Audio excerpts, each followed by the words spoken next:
পাকিস্তানের বিশ্বকাপ জয়ী ক্রিকেটার সাবেক প্রধানমন্ত্রী ও তেহরিক-ই-ইনসাফের প্রতিষ্ঠাতা ইমরান খান পাক রাজনীতি ও নির্বাচনে সরাসরি অংশগ্রহণ ঠেকাতে করা হয়েছে নানা ফন্দি ফিকির। বর্তমানে কারাগারে বন্দী।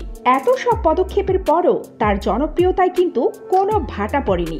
এবার কারাগারে থেকে নতুন হুঙ্কার দিয়েছেন ইমরান খান। ইমরান খান ন্যায় বিচার না পেলে অনশনের পথ বেছে নেওয়ার হুমকি দিয়েছেন। শুক্রবার একটি দুর্নীতি মামলার শুনানিতে অংশ নেওয়ার পর সাংবাদিকদের সঙ্গে আলাপকালে তিনি এ হুঙ্কার দিয়ে বলেন, পছন্দ বা অপছন্দের ভিত্তিতে তার বিরুদ্ধে করা মামলাগুলোর বিষয়ে সিদ্ধান্ত নেওয়া যাবে না, কেননা দেশের সব নাগরিকের অধিকার সমান। তাই ন্যায় বিচার না পেলে অনশন শুরু করতে পারেন বলে জানিয়েছেন তিনি। পাকিস্তানের সাবেক প্রধানমন্ত্রী বর্তমানে একাধিক মামলায় সাজাপ্রাপ্ত হয়ে আদিয়ালা কারাগারে বন্দী অবস্থায় রয়েছেন। দেশটির সামরিক বাহিনীর ঊর্ধ্বতন কর্মকর্তারা এই কারাগারের নিয়ন্ত্রণ করছেন বলে অভিযোগ করে আসছেন খান সাহেব। তার দাবি, কারা প্রধান তাদের নির্দেশে কাজ করেন, ফলে দলের নেতাকর্মীদের সঙ্গেও তাকে দেখা করতে দেওয়া হচ্ছে না। ইমরান খান প্রায়ই কারাগার নিয়ে অভিযোগ করে আসছেন। সম্প্রতি দলের নেতাকর্মীরা দলের ভিতরের বিরোধ নিয়ে তার সঙ্গে কারাগারে দেখা করতে যান। অভিযোগ রয়েছে, ইমরান খানের সঙ্গে সাক্ষাতের জন্য তাদের প্রায় 3 ঘন্টা অপেক্ষা করতে হয়েছিল।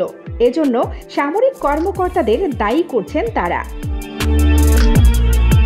দলের ভিতরে যে বিরোধের বিষয়ে ইমরান খান বলেন, দলের ভেতরকার দ্বন্দ্বগুলো যেন জনসম্মুখে না আসে সেজন্য নেতাদের নির্দেশনা দেবেন তিনি, কারণ এতে করে মূল লক্ষ্য থেকে তাদের মনোযোগ সরে যেতে পারে।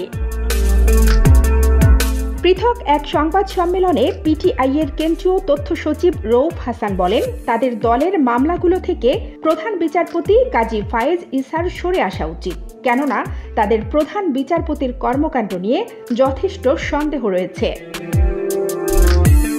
এই ব্যাপারটা সাংবাদিকদের কাছে তুলে ধরে ইমরান খান বলেন, প্রধান বিচারপতি পিটিআই-এর বিরুদ্ধে করা মামলাগুলোর ব্যাপারে আগে থেকেই সিদ্ধান্ত নিয়ে রেখেছেন। এমনকি আদালতের যে বেঞ্চে মামলার কার্যক্রম চলছে সেই বেঞ্চের অন্য সদস্যরাও প্রধান বিচারপতির উপস্থিতি নিয়ে আপত্তি তুলছেন। 2022 সালের এপ্রিলে প্রধানমন্ত্রীর পদ থেকে সরে দাঁড়াতে বাধ্য হন সাবেক পাকিস্তানি ক্রিকেটার ইমরান খান। এরপর থেকেই একের পর এক সংকটে পড়েন 71 বছর বয়সী এই রাজনীতিবিদ। গত বছরের আগস্ট থেকে জেলখানায় রয়েছেন তিনি। মোট 4টি মামলায় অভিযুক্ত তিনি, তবে এর মধ্যে 2 মামলার কারাদণ্ড বাতিল করা হয়েছে। ক্ষমতায় থাকার সময় সরকারি কোষাগার থেকে না জানিয়ে উপহার বিক্রি, সহিংসতায় রাষ্ট্রীয় সম্পদ নষ্টের অপরাধ সহ একাধিক মামলা হয় তার বিরুদ্ধে। এদিকে আইন বহির্ভূতভাবে বিয়ে করার অপরাধে ইমরান খানের স্ত্রী বুশরা বিবিও জেলখানায় রয়েছেন। কানিজ ফাতেমা, নিপা, খবর সংযোগ।